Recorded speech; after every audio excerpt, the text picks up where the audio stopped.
Screen Factory has put Manhunter out on a Blu-ray release that is coming pretty soon, if it isn't already out by the time this video goes up. As you can see here, we got the very nice cover here, the artwork, my personal favorite type of cover. Some people don't like them, but I do. You see it's on the slip cover, and it's on the actual disc, if I can get in here good enough to show you what that looks like. This is known to some people as the other Hannibal Lecter film, as it was based off the same series of books that movie was based on. And but it's not, you know, a sequel or a prequel or anything like that, because truth be told, it's just another adaptation of the Red Dragon book, more or less. And of course, this is also pretty infamous because it has another guy playing Hannibal Lecter.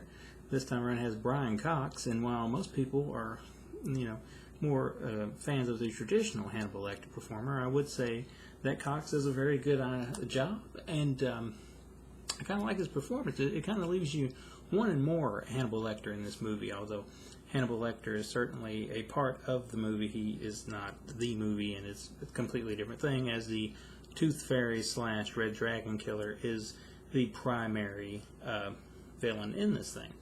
And as I look for the name here, but William Petersen plays, there he is. You may know him as Grissom from CSI. He plays like this main cop detective guy here.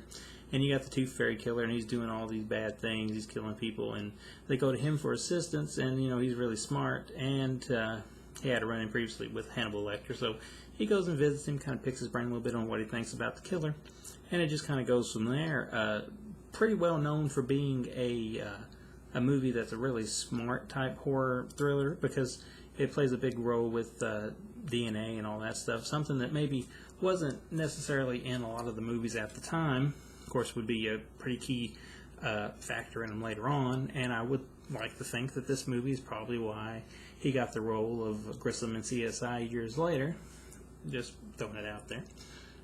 But I do think it's a good film, and I like this. First time I'd ever seen it. I'd heard of it a bunch of times before. I know Anchor Bay had the old DVD out, and I almost got it one time at like a yard sale, but it was it looked like the disc was bronzing on the bottom of it, so I just kind of decided this wasn't a good thing to pick up, so I just waited, and sure enough, here it is with Screen Factory releasing it, and it's got some good parts to it. I think it's like a front runner to a lot of the more smarter horror thrillers that would come along later on, like I think maybe it's the type of film that would influence something like Seven that come later on, you know, stuff like that. It is definitely a horror film, maybe more towards the thriller side, but there's some very I don't know if you want to say graphic stuff. There's some pretty, you know, terrifying, I guess, scenes here and there, especially when some of the stuff the Tooth Fairy guy does to people that actually does make it on screen. And plus, he's a big, larchy looking fellow, so he's pretty freaky in his own right. So it's definitely up there as far as I guess more horror thrillers would go in my book. And it gets more trippy, it seems, as it goes on. I think the finale kind of gets a little bit trippy there. I don't want to spoil anything if you haven't seen it, but it's interesting. There's a lot of kind of twists and turns here. Maybe there's some stuff with Lecter that kind of doesn't really get resolved, I guess. And maybe they thought later on they'd make the other books. Of course, when that happened, it ended up being, you know, different altogether. But as this for what it is, it's probably underrated. It's probably way underrated, really. But I did like it, and this is a actual 2-disc set there. I will read the extras off to you. It is a 2-disc set. Disc 1 has the theatrical version, rated R in HD, of course. Interview with director of photography Dante Spinotti and actor William Petersen, Tom Noonan, and John Allen. New, the music of Manhunter includes interviews with composer Michael Rubin, Barry Andrews, Gary Putnam, Rick Schaefer, and Gene Stacku, something along those lines. Theatrical trailer and still gallery. Disc 2 is the director's cut, non-rated HD, with standard definition inserts, so it's got the stuff that was cut out here in standard definition inserted into the HD stuff. And for some reason they also tossed it on there completely standard, the whole thing, so it's there as well in a standard edition, I guess to make it look more natural. I don't know. I didn't actually watch the standard version, but I did watch the HD version, which I think looks good. I mean, I'm not an expert on the like the HD side of stuff. You know, I don't know the technical things of how many gigabytes this was and all this and all that. I do know that it looked decent. It looked good to me, so that's basically how I go about stuff like that. Does it look good to the naked eye of somebody who is not into the specs as much as other people? And yes, it does. So there's that. But that disc also has the auto commentary with the writer-director Michael Mann.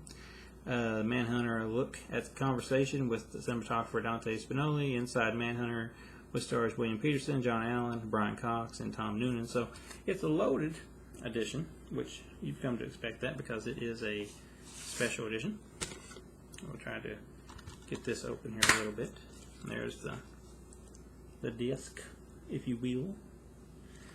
And of course, as I'm not going to go all the way to remove the entire thing, I will show you the, if I can, the more, need to update cameras, more traditional old school artwork there on the inside, which I don't really like that one. I do like the new commissioned art though.